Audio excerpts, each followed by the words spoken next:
ایک دوست نے اپنے ایک دوسرے دوست سے قرض لیا اور قرض لینے کے بعد جو ٹائم تھا وہ پورا ہو گیا. اب پیسے اس نے نہیں لوٹائے.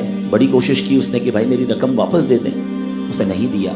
اب وہ یہ کیس لے کر عدالت میں چلا گیا اور جج صاحب سے جا کر اس نے کہا کہ اس نے میرے پیسے دینے اور یہ میری رقم نہیں لوٹا رہا.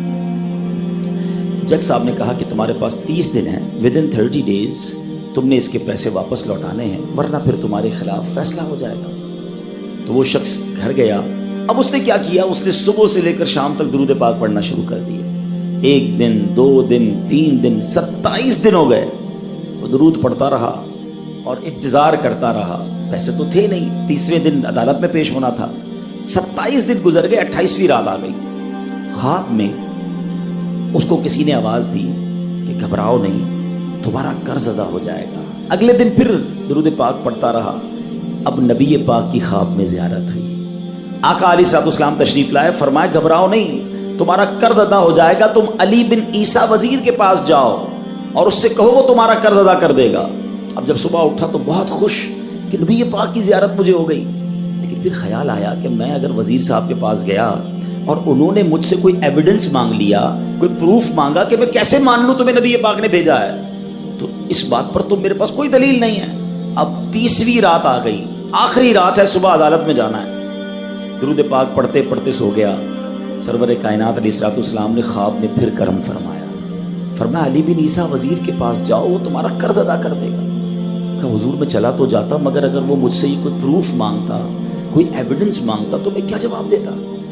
پیارے آقا علیہ الصلوۃ والسلام نے فرمایا کہ ایسا کرو, اسے یہ کہنا کہ آپ کا ایک راز ہے جو آپ جانتے ہیں اور رب جانتا ہے, اور وہ راز یہ ہے کہ آپ روزانہ فجر کے بعد 5000 بار درود پاک پڑھتے ہیں, اور جب تک درود پاک مکمل نہیں ہوتے آپ کسی سے بات نہیں کرتے. اب جب صبح اٹھا تو بہت مطمئن کہ اب تو دلیل بھی آ گئی ہے. پہنچ گیا صبح علی بن عیسیٰ وزیر کے پاس. اس کا دربار لگا ہوا ہے. اس نے پیغام بھجوایا کہ میں علی بن عیسیٰ وزیر صاحب سے اکیلے میں ملنا چاہتا ہوں, پیغام لایا ہوں. درباری نے آ کر پوچھا, وزیر صاحب پوچھ رہے ہیں کس کا پیغام لایا ہو؟ کہا میں نبی پاک علیہ الصلوۃ والسلام کا پیغام لایا. فوراً وزیر صاحب نے بلا لیا. کہا فرمائیے. کہا مجھے میرے آقا علیہ الصلوۃ والسلام نے کہا ہے کہ آپ میرا قرض ادا کر دیں.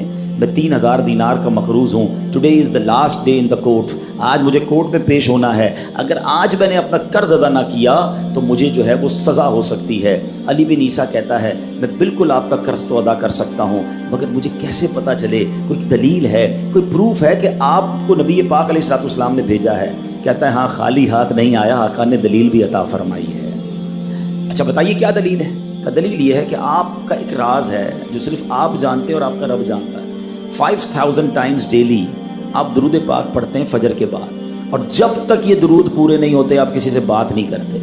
آپ ذرا پہلے تھوڑی دیر کے لیے امیجن کریں کہ جو وزیر 5000 بار روز درود پڑھتا ہوگا وہ عاشق رسول کیسا ہوگا.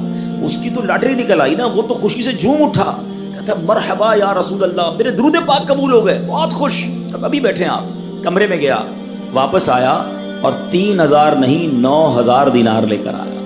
کہتے 3000 تو نبی پاک کا حکم, مرحبا یا رسول اللہ, 3000 اور لیجئے, آپ نے اتنی اچھی خبر مجھے سنائی, اتنا پیارا خواب سنایا, آپ کے قدم میرے گھر تک آئے, اور 3000 مزید لے جائیے.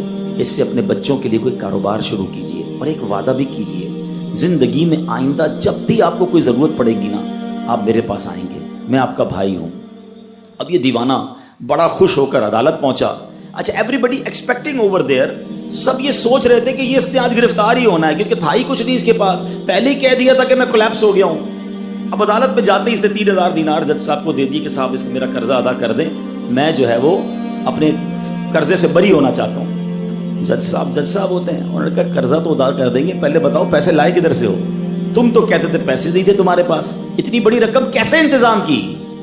اب بھری عدالت میں گویا اس نے زبان حال سے یہ کہا کہ اتنا دیا سرکار نے مجھ کو اتنی میری اوقات نہیں، یہ تو کرم ہے ان کا، ورنہ مجھ میں تو ایسی بات نہیں۔ اب اس نے بھری عدالت میں پورا واقعہ سنایا کہ میں نے تو کچھ نہیں کیا، آقا خواب میں تشریف لائے، میں وزیر صاحب کے پاس گیا، انہوں نے یہ پیسے دیے۔ سنو اس زمانے کے جج بھی کیسے ہوتے تھے، وہ جج دوران عدالت اپنے کرسی سے اٹھ کر کمرے میں چلا گیا، تھوڑی دیر بعد جج صاحب واپس آئے اور 3000 دینار اس کے ہاتھ میں دیتے ہیں۔ کیا سارا ثواب علی بن عیسیٰ لے جائے گا؟ میں بھی تو آقا کا امتی ہوں، تمہارا قرضہ میں ادا کرتا ہوں۔ اچھا، اب جس نے کیس کیا تھا، سبحان اللہ، کیا ماحول تھا، کیا انداز تھا، کیا دل تھے، وہ بھی تو دیکھ رہا ہے، کہتا ہے میں بھی تو آقا کا امتی ہوں، رکے ذرا، کاغذ قلم دیجئے، بندے کو میں قرضہ ہی معاف کر دیتا ہوں۔ اچھا، قرضہ ہو گیا معاف۔ اب جو 3000 جج صاحب نے دیے تھے، وہ بندہ کہتا ہے جج صاحب ہوں واپس لے لو، میرا تو قرضہ ہی ادا ہو گیا۔ تو جج صاحب کہتے ہیں جو پیسے آقا کے نام پر نکال دیے میں نے واپس نہیں لینے، یہ سارے تم ہی لے جاؤ۔ اب یہ 12000 دینار لے کر یہ عاشق رسول جھومتا ہوا اپنے گھر پر جا رہا ہے۔ اے میرے پیارے اسلامی بھائیوں، ایک رات پہلے ایک سنگل پینی اس کے پاس نہیں ہے، اور اگلے دن 12000 دینار ہیں۔ درود پاک وہ وظیفہ ہے جو دل سے پڑھا جائے تو سبحان اللہ یہ مصیبتوں کو ٹالنے والا وظیفہ ہے، یہ پریشانیوں کو دور کرنے والا وظیفہ ہے۔ اور یہ میں نہیں کہہ رہا، خود سرور کائنات علیہ الصلوۃ والسلام کی حدیث ہے جس کا مضمون ہے کہ جو پریشانیوں میں ہو، جو مصیبتوں میں ہو، اس کو چاہیے کہ مجھ پر درود پڑھے، کہ درود پریشانیوں کو لے جاتا ہے، مصیبتوں کو لے جاتا ہے۔ ایک شاعر نے کیا خوب لکھا ہے، اور واقعی حق لکھا ہے، ہر درد کی دوا ہے صلی علی محمد، ہر درد کی دوا ہے صلی علی محمد، تعویذ ہر بلا ہے صلی علی محمد۔ تو ہمیں چاہیے، خاص طور پہ ربیع الاول کا مہینہ ہے، کثرت سے درود پاک پڑھیں۔